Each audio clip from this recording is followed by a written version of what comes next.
Maintenant, j'en viens au deuxième. Le deuxième point que je pense qu'il faut que nous regardions, parce qu'il touche peut-être là aujourd'hui où l'humanité est à la fois le plus fragile et le plus en attente, c'est la question de la famille. Alors, évidemment, c'est un prêtre catholique qui va vous parler de la famille, vous vous dites, bon, c'est couru d'avance. Oui, c'est vrai, l'Église se présente depuis au moins un siècle, un peu plus d'un siècle, depuis Léon XIII, comme une ardente défenseur de la famille. Mais le pape François indique dès la joie de l'Évangile, dès son premier document programmatique, que c'est un défi majeur pour l'évangélisation. La question de la famille est une question d'évangélisation autant qu'une question humaine, vous voyez. Précisément, j'essaie de dire que ça doit converger. Alors, j'essaie simplement de faire un petit diagnostic qui nous est proposé qui nous a été proposé par les synodes de 2014-2015 et que le pape a repris dans la joie de l'amour. C'est qu'en fait, la famille a été atteinte depuis un demi-siècle par un changement anthropologique et culturel majeur, je crois sur lequel nous ne reviendrons pas dans les années à venir. Et d'ailleurs, ce changement culturel, ce bouleversement a atteint et impacté d'autres aspects de la vie humaine que la vie familiale, conjugale. Si je voulais le résumer d'un terme, ce qui a changé la donne, notamment pour la famille, c'est l'émergence d'une culture de l'individu. Voilà.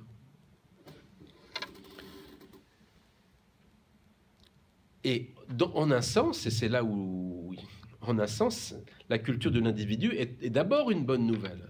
Que nous ne soyons pas des numéros interchangeables, que chacun de nous puisse à un moment ou à un autre décider de son existence, de la forme qu'il veut donner à sa vie, et que nous ne soyons pas d'abord préprogrammés à être ceci ou être cela, ou à reproduire ce que les générations précédentes avaient mis en œuvre. Ça, c'est plutôt quand même une bonne nouvelle, non? Alors, comment cet individualisme... plutôt cette civilisation de l'individu a pu se mettre en œuvre depuis à peu près, j'ai dit, depuis en fait la Seconde Guerre mondiale. Tout d'abord, je vais nommer tout ça parce que c'est important de remettre ça en mémoire. Cette nouvelle civilisation qui émerge, elle a supposé l'instauration, après la guerre mondiale, la Deuxième Guerre mondiale, de grands espaces de paix et de prospérité. Par le développement des économies de marché, par la consolidation des démocraties, etc. etc. Ça, c'est la première chose.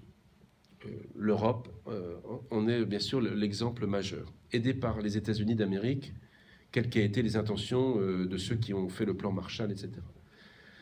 Deuxièmement, cette nouvelle civilisation qui émerge, elle a profité d'une série d'innovations médicales et techniques qu'on n'avait encore jamais vues. Et à un rythme, là encore, inconnu. Et troisième donnée, je vais très très vite, cette civilisation, elle s'est étendue à une grande part des populations occidentales grâce à ce qu'on a appelé les États-providence. Peut-être que pour les plus anciens d'entre nous, toute la construction d'après-guerre de la protection sociale. Je rappelle ça pour essayer de vous montrer qu'au lieu de nous lamenter sur la situation actuelle, qui risque effectivement de dériver de l'individu vers l'individualisme, mais que cette situation est une conséquence collatérale d'un projet de solidarité à très très grande échelle, en fait, que nos parents, nos grands-parents ont construit. Et un des résultats de cet immense effort de solidarité pour ne pas retomber dans la guerre et dans les génocides que nous avons connus au XXe siècle, un des effets, c'est qu'aujourd'hui, il devient possible, je crois en France, pas pour tous, mais quand même pour une grande partie des gens, de concevoir une existence heureuse, viable, vivable, non pas déliée de toute relation humaine, mais une existence viable et heureuse, déliée de tout engagement ou d'inscription définitive dans une communauté. C'est très précis ce que je suis en train de vous dire. Il devient possible, de manière très concrète, de concevoir une existence qui soit bien, heureuse, mais qui puisse se faire sans s'engager de manière définitive dans telle ou telle communauté historique, qu'il soit une famille, que ce soit une cité, que ce soit une nation. Alors que cet engagement définitif était jusque-là le meilleur garant contre les aléas de la vie, contre un accident du travail, contre une maladie, contre un coup du sort. Aujourd'hui, il y a des dispositifs sociaux et politiques qui permettent, plus ou moins bien, de franchir ces aléas de la vie autrement qu'en étant dans une famille. Même si je pense que la famille demeure finalement quand même le meilleur rempart, mais pour beaucoup, ce n'est plus cette manière dont la famille leur apparaît. C'est un fait majeur, en fait, quelle que soit vous voyez, ensuite la question de la pérennité de ce modèle social, est-ce qu'il va pouvoir demeurer? Vous savez qu'on est devant des débats extrêmement lourds en ce moment, mais nous avons réussi à mettre des moyens en place très efficaces pour nous prémunir des dangers de l'existence. Et vous savez que pratiquement tous les autres peuples du monde, quand même, sont fascinés aussi par... voilà. Alors, qu'est-ce que nous pouvons faire de ce défi-là, notamment en ce qui concerne la famille et le mariage? Eh bien, affronter ce défi, mais qui n'est pas un petit défi, suppose une conversion missionnaire et pastorale de l'Église. Une transformation, si vous voulez, missionnaire et pastorale de l'Église. Il ne suffit pas simplement de dire que le mariage, c'est super pour convaincre beaucoup de nos concitoyens, de nos proches, que c'est vraiment super et que c'est une bonne nouvelle. Parce qu'ils vont nous dire qu'il y a bien d'autres manières de s'assurer un avenir raisonnable. Conversion missionnaire par rapport à la famille, comment pouvons-nous, dès maintenant et dans les années à venir, renouveler notre capacité d'annoncer aujourd'hui l'évangile du mariage? Qu'est-ce que nous pouvons dire, annoncer, vivre du mariage entre un homme et une femme au moment où tant d'hommes et de femmes ne perçoivent plus le bien du mariage?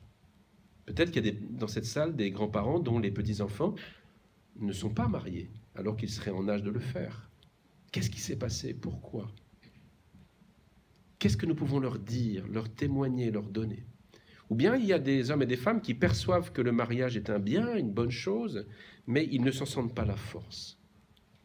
Qu'est-ce que nous pouvons aussi leur donner? Qu'est-ce que nous pouvons leur proposer pour qu'ils reprennent des forces? De nouveau, c'est un véritable changement de civilisation qui s'opère. Donc voilà la conversion missionnaire, oui, c'est immense, et c'est pas une question d'argumentaire. C'est pas, je travaille tous les jours avec des communicants.